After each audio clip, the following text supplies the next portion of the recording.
Voilà, vous entendez, hein, ça a un petit côté libanais quand même, cette petite musique qui a été choisie par Elie Guillou pour mettre sur notre petit générique cette année. Bonjour, si vous venez seulement de nous rejoindre, je suis heureuse de vous présenter ce deuxième plateau avec Arnaud Vasmer, qui n'est pas un petit genou qui arrive comme ça, étonnant voyageur par hasard. Il nous accompagne déjà depuis plusieurs années, il a animé beaucoup de choses à droite et à gauche. Et comme je disais tout à l'heure, lui aussi a fait des études de musicologie. C'est marrant, tous les trois. Les trois nouveaux, il n'y a que moi qui ne sais rien faire d'autre. Voilà, ils sont vraiment bons. Hein. Et donc, Arnaud nous rejoint cette année puisque Pascal Jourdana ne pouvait pas être avec nous. Et sur le plateau, Alfred de Montesquieu, qui est à ma droite, et puis Philippe Collin, qui est à ma gauche. Et comme je disais tout à l'heure, on en a des Alfred aujourd'hui sur le plateau parce qu'on a aussi Alfred Dreyfus. Voilà. Alors, Philippe, on va peut-être commencer par Philippe, puis on va installer peut-être la conversation entre vous deux. Philippe Collin était déjà avec nous l'année dernière. Tu nous as rejoints et on est très très content que tu fasses partie maintenant de l'équipe de programmation d'Étonnants Voyageurs. Tu nous as proposé des rencontres l'année dernière. Cette année, il y en aura aussi. Et puis cette année, il va y avoir quand même un événement supplémentaire ce soir qui va se dérouler au théâtre L'Hermine, qui est situé, vous le savez, à Saint-Servant. Et voilà. Alors Philippe Collin, vous connaissez sa voix, vous l'entendez, vous l'avez déjà entendu plein de fois. Il a fait plein d'émissions. Historien de formation, il est devenu très vite producteur et présentateur d'émissions diverses. Moi, je m'en rappelle, je les connais toutes. Hein, Comme un ouragan, Panique au Mont-Jean-Palace, Si l'Amérique m'était comptée, L'œil du tigre, avec parfois de longues complicités avec Frédéric Bonneau, avec Xavier Mauduit. Voilà. Ce qu'on a découvert, mais c'est que vous aimez raconter des histoires, la grande histoire, à travers les personnages. Et c'est vrai que raconter à travers les personnages, ça donne chair à l'histoire. Ça nous parle, enfin en tout cas, moi, ça me parle beaucoup plus que la description des faits. Donc dans la collection de podcasts, vous avez, je ne sais plus combien de podcasts vous êtes rendus maintenant, Philippe, que tu es rendu 40 millions. C'est pas un peu exagéré quand même? Un peu. Ah bon, d'accord, ça me rassure. Quoi, on peut en reciter quelques, peut-être les derniers? Les derniers, il y a Sigmaringen, il y a le général Leclerc, il y a les résistantes, il y a Alfred Dreyfus, il y a Philippe Pétain, voilà. Apparemment, il y a des fans. Hein. Je vais quand même faire une petite incise pour commencer. Ouais. Je suis toujours très impressionné par le nombre de festivaliers et de festivaliers à ce festival. Et c'est extrêmement réconfortant de vous voir aussi nombreux et nombreuses. Donc vraiment, ça m'émeut à chaque fois. C'est une salle pleine, ça fait plaisir. On se dit qu'on n'est pas tout seul. Donc merci infiniment d'être là ce matin. Merci beaucoup. Voilà. Alors, il y a des podcasts qui deviennent des livres. Hein. On avait parlé d'un des livres l'année dernière, mais cette année, donc, c'est ce livre, Alfred Dreyfus, Le combat de la République, qui est paru il y a pas très longtemps d'ailleurs, un gros bouquin de 400 pages, constitué de 10 chapitres, avec les mêmes titres que dans le podcast. Alors, est-ce qu'on retrouve là écrit les épisodes tels qu'ils sont racontés, ou est-ce que c'est retravaillé, et est-ce que c'est une autre forme d'écriture? Voilà, c'est ça la question. Alors, c'est une autre forme d'écriture, mais on essaie de garder l'oralité. C'est-à-dire qu'on propose aux historiens, on retranscrit tous les propos des historiens, donc c'est vraiment un travail vraiment de script. On leur renvoie à chacun leurs interventions, ils les réécrivent, parce que l'oralité n'est jamais transposable en écrit, ça ne marche pas. Mais on leur demande à chacun et à chacune de conserver cette oralité. Donc, on a un livre qui est assez facile à lire, j'entends. Et c'est un petit défi, parce que vous savez, les historiens de l'université, ils aiment bien parler, mais quand ils écrivent, c'est toujours un peu, comment dire, il faut faire attention. Il y a un style, il y a une manière de faire. Donc, c'est un peu pour eux une sorte de défi d'accepter cette oralité. Mais ils jouent le jeu. Et donc, on a un travail ici qui est fait par eux, d'un savoir savant, mais qui est retranscrit dans une manière populaire de l'art oral. Donc ça, j'y tiens beaucoup. Et la seconde chose qui est vraiment importante, c'est que on a travaillé pendant des mois sur l'affaire Dreyfus et on a récupéré beaucoup d'iconographie, notamment de la famille Dreyfus, qui nous a confié beaucoup de documents et on fait de la radio. Donc, pour montrer l'iconographie, c'est un peu compliqué. Donc, on a choisi, en effet, d'accompagner ce récit réécrit par les historiens de toute l'iconographie qu'on avait pu amasser pendant des mois de recherche. Et c'est assez intéressant. D'ailleurs, on peut presque le lire qu'avec les images et les légendes. Les gens qui ont écouté le podcast peuvent très bien le prendre comme un livret d'accompagnement et suivre comme ça l'histoire à travers l'illustration et les légendes qui se trouvent en bas de chaque photo. Donc voilà, c'est un objet qui est un peu hybride, mais qui, je crois, a une vertu, c'est de garder son côté populaire, et j'y tiens beaucoup. Voilà. Et l'idée aussi, c'est de parler de cette affaire Dreyfus, non pas comme une erreur judiciaire, mais comme... Ça c'est la base du dossier. C'est-à-dire que, vous savez, on entend souvent, encore aujourd'hui, l'affaire Dreyfus, une terrible erreur judiciaire. Et ce n'est en rien une erreur judiciaire, c'est une machination, c'est un complot, c'est vraiment une machination dont a été victime Alfred Dreyfus, pensée, réfléchie par un état-major qui cherche... un coupable idéal, un état-major qui est profondément antisémite, comme d'ailleurs beaucoup de Français à l'époque, il faut aussi le signaler. Et donc c'est important, et le travail de Vincent Duclerc, donc ce grand historien français qui a été un des grands biographes de Dreyfus, et Philippe Auriol, qui sera là ce soir avec nous au théâtre, ont beaucoup œuvré depuis 10-15 ans pour retravailler ce dossier et bien expliquer aux Français, aux Françaises et aux Européens que c'est pas une erreur. C'est-à-dire que depuis le départ, il est bien question d'un traquenard dans lequel tombe Alfred Dreyfus. Et le plus important, c'est que Dreyfus va résister. C'est-à-dire, vous savez, si Dreyfus meurt sur l'île du Diable, là où il est déporté pendant 5 ans, s'il meurt, il n'y a pas d'affaire Dreyfus. S'il meurt, l'affaire cesse. Donc c'est parce qu'il a une foi inébranlable en la République, c'est parce qu'il pense qu'on va venir le sauver, sa famille notamment, et que c'est même ses chefs. Son frère est très Mathieu, proche, on très apprend important. dans le livre, très proche. Et c'est parce qu'il est convaincu que la République va réussir à réparer son erreur que Dreyfus tient. Et c'est en ça que c'est un héros civique et que c'est le premier héros de l'affaire Dreyfus. Il n'y a pas d'affaire Dreyfus sans Alfred Dreyfus. On a souvent présenté Alfred comme une victime. Ou être un être un peu passif. pleutre, un peu passif, pas ouais. du tout. C'est un acteur plein de son affaire. Et sans son courage, sans sa bravoure, sans son intelligence, il n'y a pas d'affaire Dreyfus. Et donc il n'y a pas ce débat finalement sur ce que c'est qu'une nation. Parce que l'affaire Dreyfus, c'est ça qui est posé comme question. Quels Français sommes-nous ? Quels Français voulons-nous être ? Quel peuple voulons-nous être ? Est-ce que nous sommes une nation ouverte, en intégrant des éléments extérieurs, étrangers, différents, ou est-ce que nous sommes un nationalisme fermé, chauvin, qui refuse finalement l'incorporation d'éléments nouveaux ? Et c'est un débat qui date de 130 ans, mais je pense que quand on m'entend, on imagine à quel point ça frappe notre présent. C'est-à-dire qu'à nouveau, cette question de quel peuple sommes-nous, je pense que c'est une question fondamentale dans les mois qui viennent pour nous, Français, avec une élection présidentielle qui arrive très vite. Merci beaucoup. Voilà. Arnaud, on peut peut-être commencer déjà à faire entrer l'autre Alfred Très bien, très dans bien. la danse. Parfait.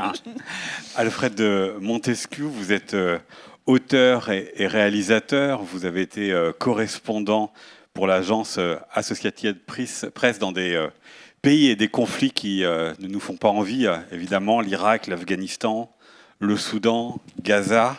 Pour Paris Match, vous avez été reporter durant les printemps arabes et la guerre d'Ukraine. Vous êtes documentariste également pour la télévision et l'auteur de livres racontant vos voyages au Moyen-Orient et la révolution syrienne. Et si vous êtes ici en compagnie de Philippe Collin, c'est pour le livre que vous avez fait paraître il y a quelques mois. Alors, je vais le montrer à Élise à la caméra, qui s'appelle Le crépuscule des hommes, paru aux éditions Robert Laffont et récompensé par le prix Renaudot Essai. Et pourquoi je montre cette couverture ? Car l'image, alors il n'y a pas d'image, mais il y a des images dans le livre.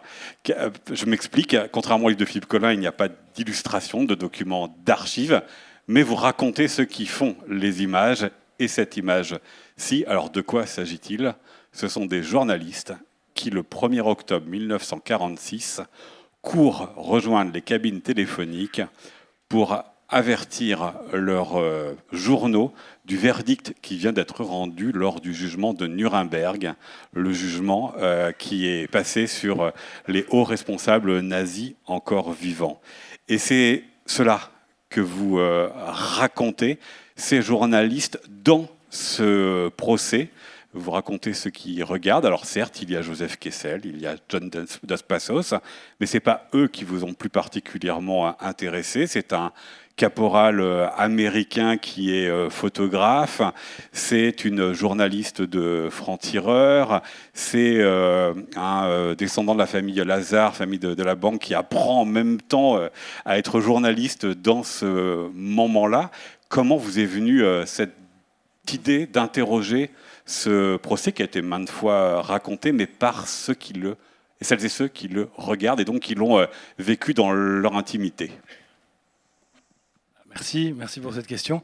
Déjà, vous le disiez, rien que la couverture, si vous voulez. En fait, donc moi, j'étais reporter pour AP, donc Associated Press, qui est comme l'AFP ou Reuters, mais américain.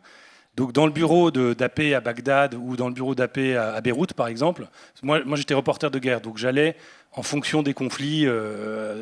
Donc vous passez par le bureau central, donc vous allez de Kaboul ensuite aux différentes zones de combat en Afghanistan, même chose pendant la guerre en 2006 au Liban ou en Irak.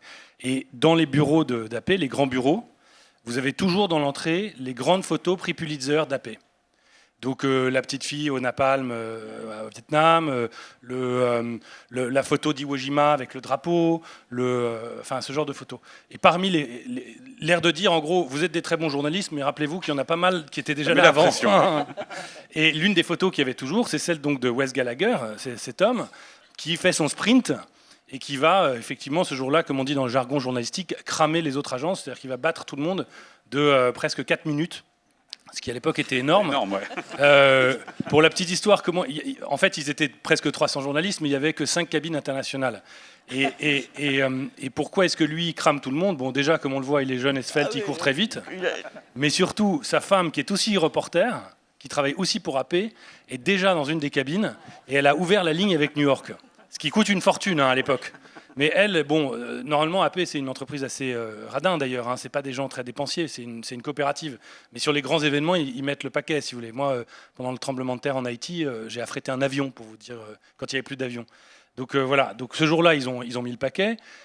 Et du coup, ouais, ça a cramé tout le monde, si vous voulez, comme on dit dans le jargon. À tel point, et c'est une des grandes gloires d'AP, c'est un peu mesquin avec le recul, mais quand vous parlez à un journaliste de ce qui s'est passé là-bas, ils vous disent « Ah oui, la BBC a cité AP ». C'est-à-dire que l'info, elle est plus vite de Nuremberg à New York et de New York à Londres qu'elle n'a fait de Nuremberg-Londres avec Reuters. C'est un des, voilà. Bon, ça c'est pour la petite histoire.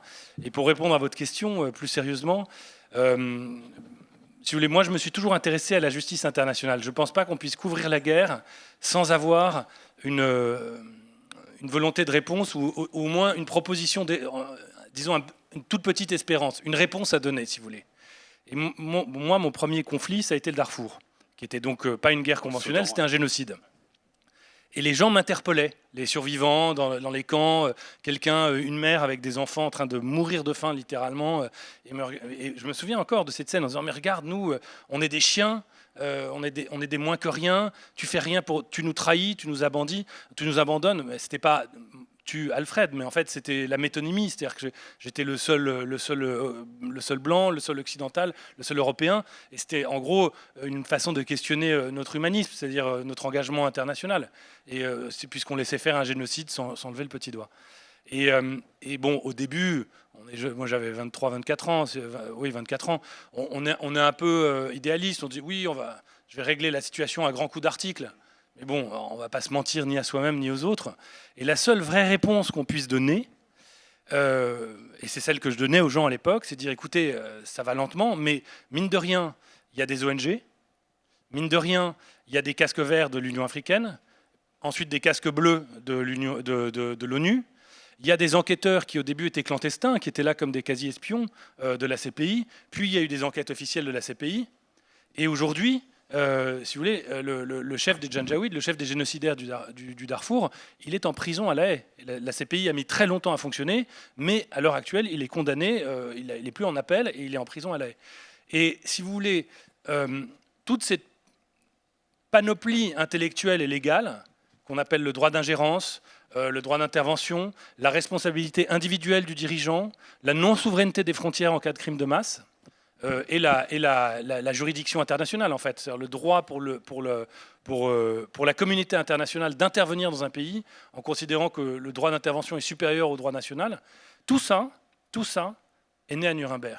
Donc c'est vraiment la matrice de la réponse à la guerre pour la civilisation moderne. Mais est-ce qu'ils en avaient conscience, ceux qui participaient ou assistaient à ce procès? Philippe Collin parlait de ce temps de 130 ans où un procès Dreyfus qui nous parle encore aujourd'hui et nous interroge fortement sur la question de la justice, sur la question de l'antisémitisme. Et vous, Alfred de Montesquieu, vous publiez un livre sur le droit international. On ne peut pas dire qu'il se porte très bien actuellement, et dans le livre, vous mettez en scène une conversation. Alors, c'est jamais facile de citer les conversations, mais c'est Madeleine Jacob, donc, qui est journaliste pour Franc-Tireur, qui dit, après le réquisitoire d'ouverture, qu'il offre une belle perspective. On croyait juger des hommes, mais c'est en fait une nouvelle forme de loi internationale que le tribunal fabrique, une jurisprudence pour l'avenir. Ce à quoi l'écrivain américain John Dos Passos dit superbement: nous sommes en train d'assister à la naissance du droit d'ingérence supranational, celui dont nous rêvions en vain pendant la guerre d'Espagne. Et termine William Shirer, que vous présentez comme étant un peu le parrain des journalistes de la chaîne CBS, qui dit, la phrase est terrible: il n'aura fallu qu'une 30aine de millions de morts pour y arriver. Est-ce qu'ils avaient conscience que là, il y avait quelque chose dans ce procès de Nuremberg qui pouvait éventuellement changer la face du monde? Alors oui, sincèrement. Alors d'abord, une chose technique, juste pour être clair. Donc ce livre, ça se présente comme un roman. C'était sélectionné pour le Goncourt, tout ça en roman, mais ça a gagné en essai. En essai, et oui. tout est vrai. C'est-à-dire que ces phrases-là, je ne les ai pas inventées. Voilà, ça se lit comme un roman, mais la matière est vraie. Mais ces phrases-là, en fait, si vous lisez le journal de Shirer, c'est pour ça qu'il est important dans le livre, c'est parce qu'il a écrit son journal. Si vous lisez l'article de Dos Passos, si vous les recoupez, d'ailleurs, les trois, vous savez quand a eu lieu la conversation, vous savez ce qu'a dit Madeleine Jacob, ce qu'a répondu John Dos Passos, ce que disait Shirer, etc. Donc, en fait, si vous voulez, s'il y a un moment dans le livre, quelqu'un dit « passe-moi le sel », je l'ai peut-être mis là parce que j'avais besoin qu'on le dise, mais les phrases comme ça qui claquent, en fait, c'est des phrases que les gens ont dites ou qu'ils ont en tout cas écrites. C'est assez important de le dire. Première chose. Deuxièmement, pour répondre à votre question, oui, les gens en étaient conscients, et notamment avant même les écrivains et les journalistes qui en parlent. En fait, la scène que vous venez de citer, elle se situe après le 21 novembre, c'est-à-dire après le réquisitoire d'ouverture de Robert Jackson. Et Robert Jackson, c'est le procureur américain, juge de la Cour suprême, qui a été ministre de la Justice de Roosevelt, et c'est celui qui va faire en sorte que le procès se tienne. Voilà. C'est le penseur du procès. Et Jackson, en fait, dit deux choses qui, pour moi, qui ont à la fois les moteurs de mon livre et surtout qui répondent à votre question, qui sont fondamentales. La première, c'est qu'il dit, et d'ailleurs c'est comme ça qu'il va convaincre Roosevelt, qui au début n'était pas pour un procès, pas plus que Churchill d'ailleurs, et dire, si nous ne clôturons pas la guerre par la justice, les boys vont revenir en Europe dans 20 ans. Si on refait le traité de Versailles, c'est-à-dire si on refait juste un traité dans le rapport de force, en fait, l'Europe va être... les boys vont revenir, c'est son expression. Donc si on veut clore le cycle de violence de guerre mondiale, il faut aller au-delà du traité, au-delà du rapport de force, il faut aller juger en droit l'illégalité de la guerre, l'illégalité des crimes commis. Donc et Jackson le dit superbement le 21 novembre, c'est un des plus grands discours de l'histoire du droit, franchement. Et il dit je cite à peu près de tête, mais disent que des grandes nations blessées dans leur peuple retiennent le bras de la vengeance pour donner la place à la justice, et l'un des plus grands témoignages jamais donnés par la civilisation à la force, ce sera le triomphe de la démocratie sur le fascisme, le triomphe de l'esprit sur la violence. Avec la petite ironie qu'il y a comme les soviétiques qui sont du côté des juges. Oui, mais c'est pas grave. À ce moment-là, ils acceptent la règle du jeu. D'ailleurs, la règle du jeu leur a été extraordinairement défavorable. On n'est pas là pour faire un cours sur le procès de Nuremberg, mais ils s'en sont mordus les doigts. Mais ce jour-là, si vous voulez, le réquisitoire de Jackson propose quelque chose de très idéaliste, et le procès de Nuremberg va avoir énormément de défauts, énormément de ratés. Vous parliez des soviétiques, le procureur adjoint soviétique va quand même finir suicidé avec 2 balles dans le dos. Si vous voulez, il y a eu beaucoup de problèmes quand même, si vous voulez. Des gros même. Il était souple. ouais. Aujourd'hui, il tombe par les fenêtres. Merci. Bon, mais ce que je veux dire, c'est que quand même, c'est un moment de triomphe de l'idéal.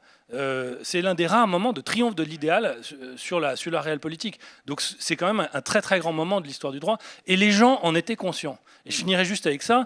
Jackson dit toujours dans le même réquisitoire, j'adore, donc les nazis, pardon, hein, mais les nazis sont à peu près là, il se tourne vers eux et il dit « Le destin de ces 21 vieux hommes usés, sales, courbés, honteux de leurs défaites et de leurs crimes, finalement nous importe assez peu. Ce qui compte, c'est que le monde entier voit que nous les jugeons et que nous les traitons en justice. » Et c'est le point de départ de mon livre. Ce n'est pas un livre sur le procès de Nuremberg, c'est un livre qui montre comment le procès de Nuremberg est raconté en temps réel et pour l'histoire avec un grand H, c'est-à-dire pour nous, quoi. Ouais. L'autre ironie, Philippe Collin. Alfred, c'est que quand même, il faut souligner une chose, mais c'est intéressant, c'est que ce qu'on appelle le TMI, donc c'est le tribunal militaire international, c'est donc un tribunal militaire qui juge à Nuremberg. L'accord est scellé à Londres le 8 mai 1945. Et cette date, elle est troublante parce qu'elle définit ce que c'est que le crime contre l'humanité, mais elle est précisément entre Hiroshima et Nagasaki. Et donc ça, c'est quand même une dimension qui est importante. Le 8 août, oui. C'est quand même important parce que voilà, ça définit pour la première fois dans l'histoire du droit le crime contre l'humanité. Et les Américains décident de mettre fin à la guerre. Après, je ne porte pas de jugement sur Nuremberg. Heureusement qu'il y a eu Nuremberg. Et le livre d'Alfred est un très bon livre, au passage.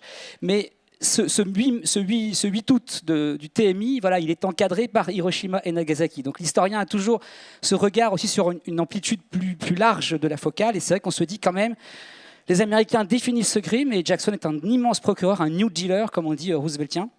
Et en même temps, il y a Hiroshima et Nagasaki. Donc c'est quand même un peu étourdissant aussi ces moments de l'histoire un peu folles. Donc, je peux rebondir sur un truc important que dit Philippe Collin. Personne n'y fait très attention, mais le tribunal de Nuremberg s'appelle le TMI, comme vient de le dire Philippe Collin, tribunal militaire international. Et ça, c'est un tout petit grain de sable à l'époque. Et aujourd'hui, cet écart de 1 degré, vous savez, c'est approfondi.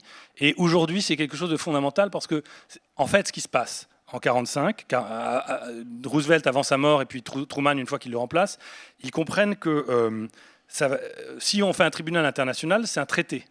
Un traité dans la Constitution américaine doit être validé par le Congrès et le Sénat, d'accord ? Ah oui. Et ils se rendent compte que malgré la guerre, malgré Pearl Harbor, malgré les millions de morts, le Sénat américain est très isolationniste et que ça va soit être refusé, soit ça va prendre des mois et des années.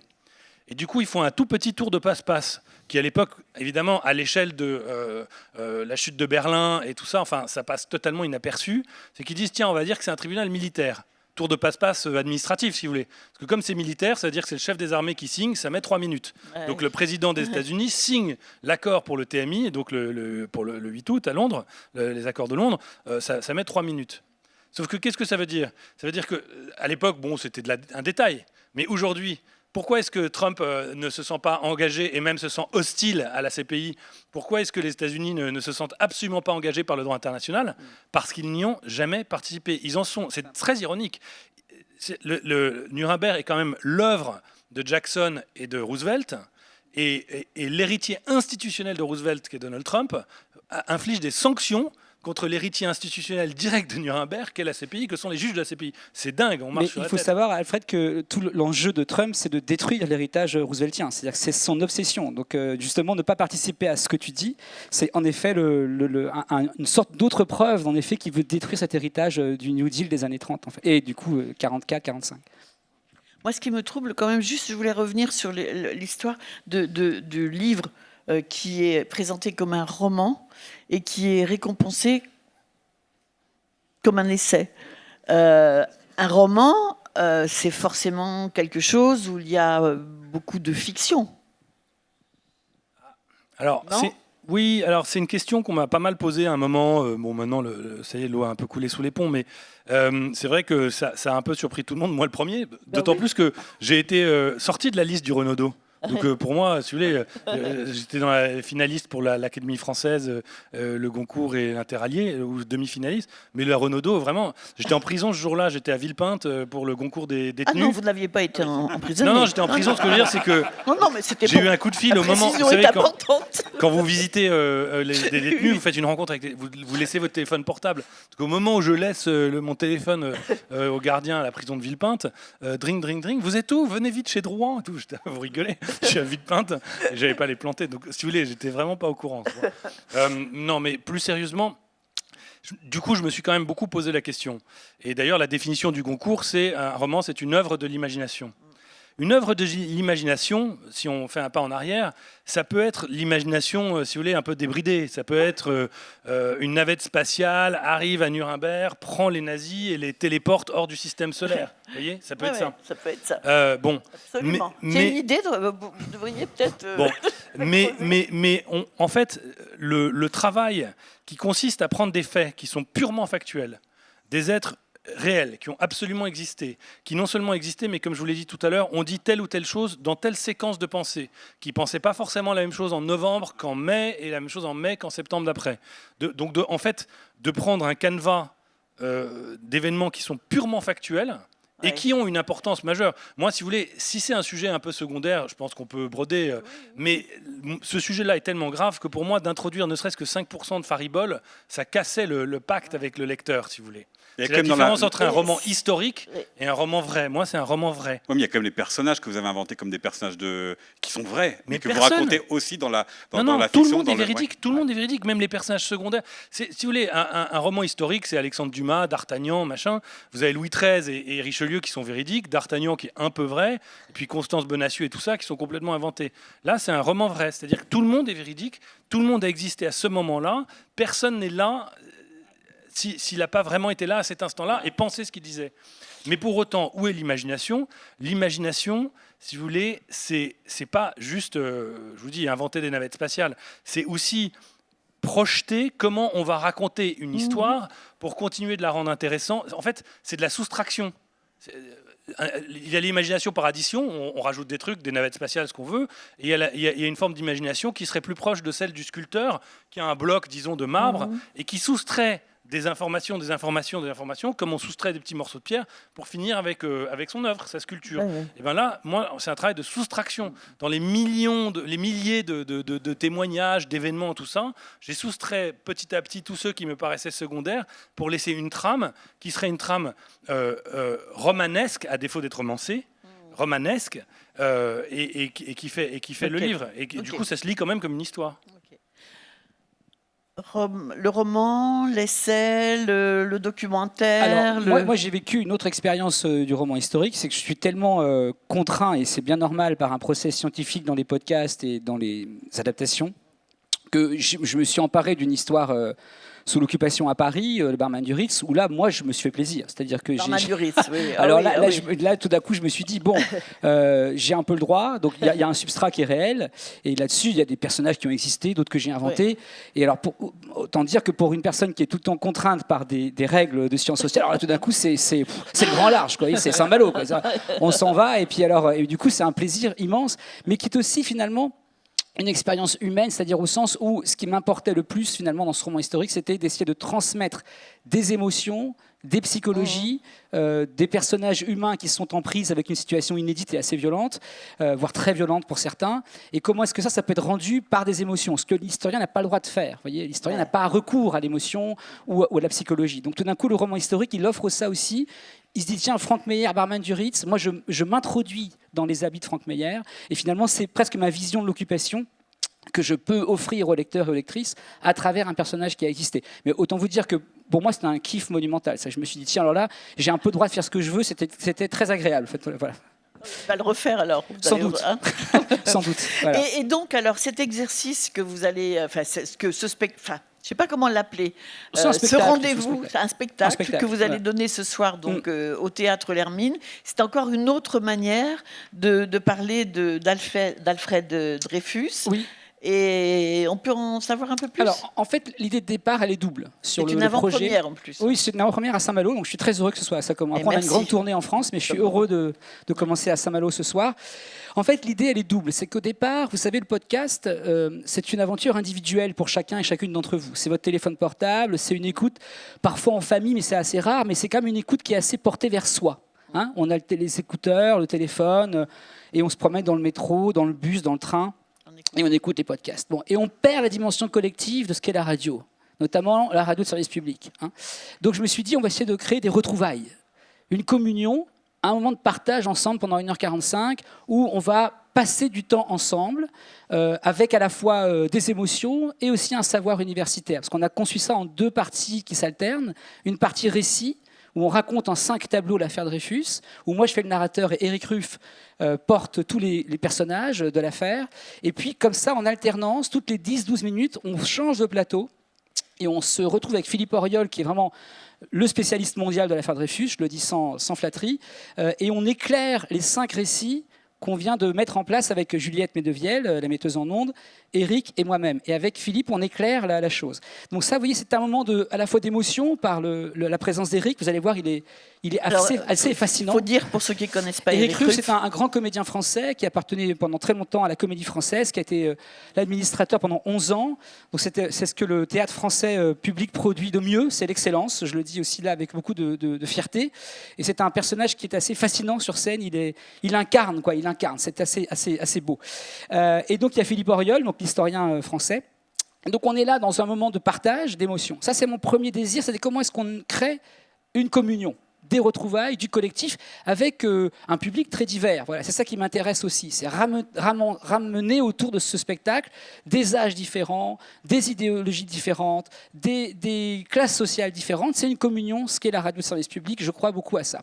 La deuxième chose que je tiens à dire, c'est qu'on s'est aperçu, nous, avec l'équipe, depuis à peu près 2 ans, tournent en France beaucoup de spectacles historiques, qui sont subventionnés par des biais idéologiques, qui sont des grands succès, et je ne juge pas les gens qui y vont, parce que c'est spectaculaire et aussi avec de l'émotion, mais qui sont orientés politiquement, qui sont notamment subventionnés par Pierre-Édouard Stérin, et qui sont donc des spectacles qui racontent une autre histoire de France, qui est coincée dans le formol, et qui racontent une histoire d'une France fantasmée qui n'existe pas, qui n'a jamais existé.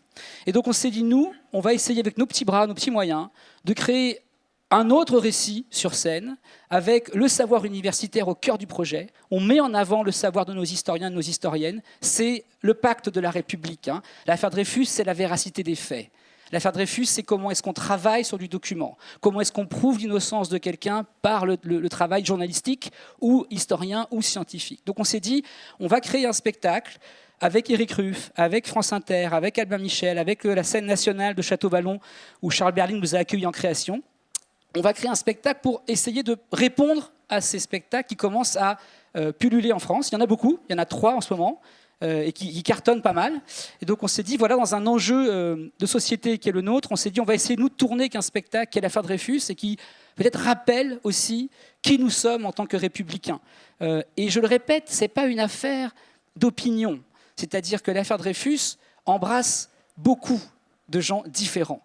Hein. Ce n'est pas la gauche dreyfusarde, la droite anti-dreyfusarde. Jamais. C'est beaucoup plus complexe que ça. Ça transcende les partis. L'affaire Dreyfus, c'est quelle société voulons-nous être ? Est-ce que nous plaçons au cœur de notre société le savoir, l'intelligence, la justice, la dignité humaine, le respect de l'autre ? Vous voyez, ça, c'est l'affaire Dreyfus. Et donc, on s'est dit qu'on allait mettre en place ce grand spectacle pour essayer de se promener en France, partout en France, pour à la fois se retrouver, hein, je répète, communion, retrouvailles, mais aussi dans une position de combat. Je le dis, c'est un combat vis-à-vis de ceux qui veulent discréditer le savoir universitaire français. On se positionne dans ce registre-là. Voilà. Merci.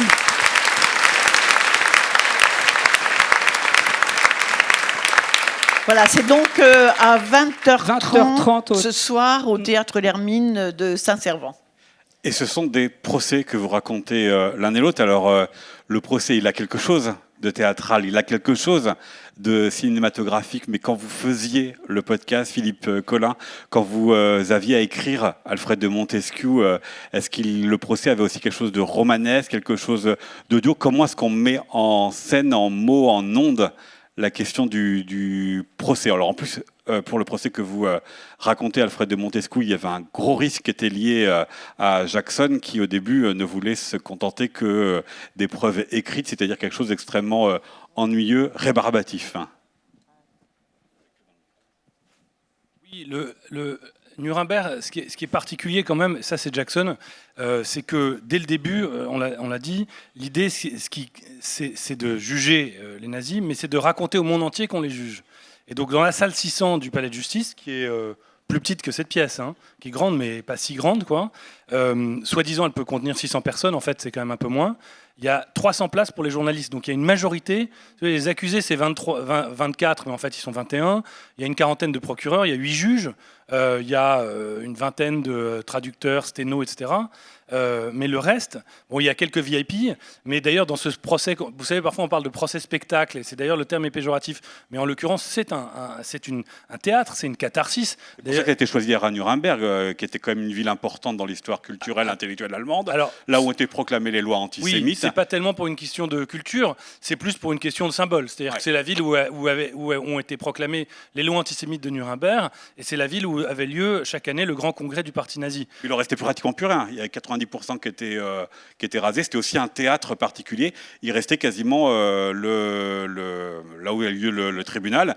Et puis Faber-Castell, le fabricant de stylos, qui était la salle de presse en fait.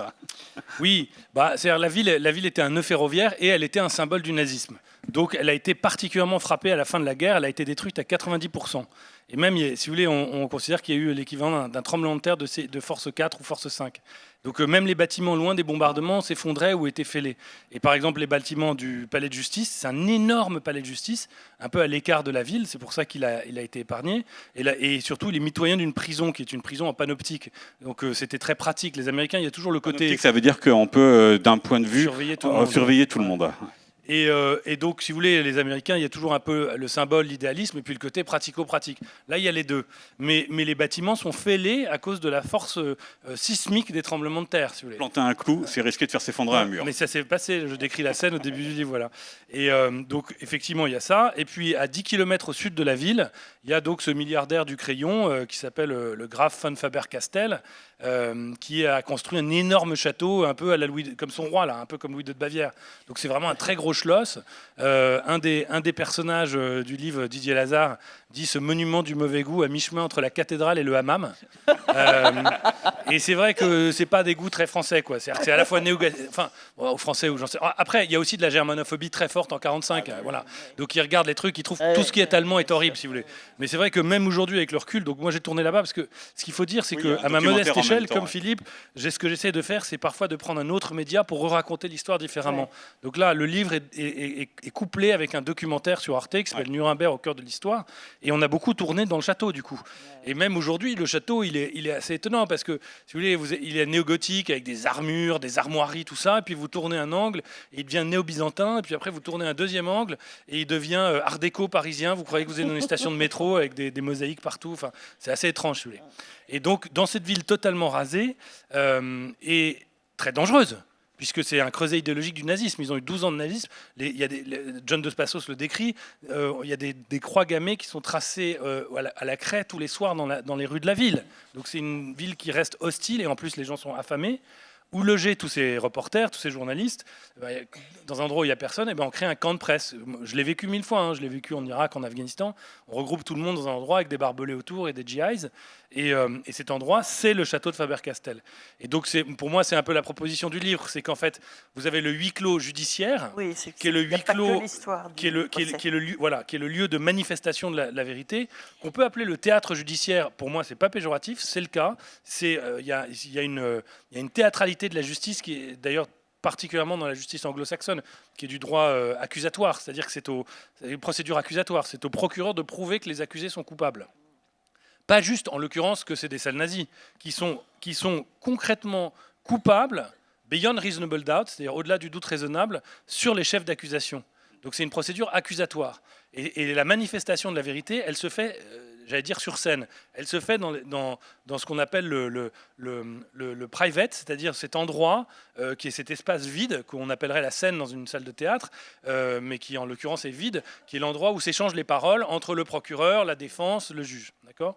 Donc ça, c'est le huis clos judiciaire. Et donc mon livre parle de ce huis clos judiciaire et du huis clos qui lui fait face, qui est celui beaucoup plus trivial, mais plus humain, plus vivant, le soir, qui est celui des reporters qui débriefent, qui sont d'accord, pas d'accord, qui sont pro-communistes, qui sont pro-capitalistes, qui picolent, qui parfois finissent avec des comas éthyliques. Alors ça peut être trivial, mais en fait c'est aussi une réalité, c'est-à-dire qu'ils sont tellement imprégnés, horrifiés par l'horreur de ce qu'ils entendent pendant la journée, parce que c'est pas du tout la même chose de couvrir un événement, si violent soit-il, Si vous voulez, Martha Gellhorn, qui est la plus grande reporter de guerre de sa génération, qui est la seule femme présente sur les places du débarquement, pas très loin d'ici, le 6 juin 44. Épouse d'Hemingway, qui s'était masquée pour faire le... Enfin, épouse finissante de Hemingway finissant, et qui s'était masquée pour faire le débarquement. Oui. Mais si vous voulez, le trauma dans la vie de Martha Gellhorn, c'est pas le 6 juin 44. Le trauma de Martha Gellhorn, c'est quand elle rentre dans Dachau avant les troupes américaines le 24 avril.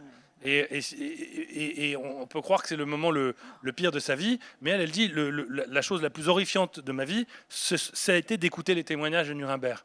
Boris Polevoy aussi, juste pour le citer 2 secondes, qui est un immense reporter, qui est la star des reporters soviétiques, qui est un type qui est présent, qui fait tout le siège de Stalingrad, qui est présent dans le bunker le jour de la reddition du maréchal Paulus, qui fait toute la contre-offensive, qui est présent à Auschwitz le 28 janvier quand on ouvre Auschwitz, qui est présent le 2 mai sur le Reichstag quand on fait cette fameuse photo avec le drapeau rouge sur le toit du Reichstag. Boris Polevoy, il fait partie d'un groupe de trafiquants de somnifères. Parce qu'en fait, parce que picoler ne suffit pas, quoi. En fait, il le dit d'ailleurs, ce sont ses mots. Il est hanté par les phrases prononcées dans le silence glacé de la salle d'audience du palais de justice. Et donc, en fait, il n'arrive à dormir qu'avec des somnifères. Et donc, mon roman, en fait, raconte, si vous voulez, ces 2 huis clos qui se font face. Avec notamment le témoignage de Marie-Claude Vaillant-Couturier en janvier sur Auschwitz. Voilà, c'est un livre, là, on a tous envie, hein, ceux qui ne l'ont pas lu, vous allez tous avoir envie de le lire, Le crépuscule des hommes, Pré-Renaudot essai, donc, d'Alfred de Montesquieu, qui vous allez aller signer le livre, bien sûr, sur le salon du livre, et vous nous disiez donc qu'il y a un documentaire aussi. Oui, qui est, je crois, encore sur Arte pendant quelques jours, en replay. D'accord, donc il faut le voir aussi. Et puis, donc, Philippe Collin, donc il faut quand même lire le livre, et vous verrez, l'iconographie, c'est vrai, est très, très importante. Le combat de la République, paru chez Albin Michel, en partenariat avec France Inter. Et puis, bien sûr, le spectacle de ce soir, et puis quelques rencontres en plus. Je précise juste pour que ça intéresse, en fait, lundi matin, toute l'équipe de la radio est là, et en fait, on fait une sorte de masterclass pour raconter comment on fabrique ces podcasts. Donc c'est à 11h15. À la grande passerelle.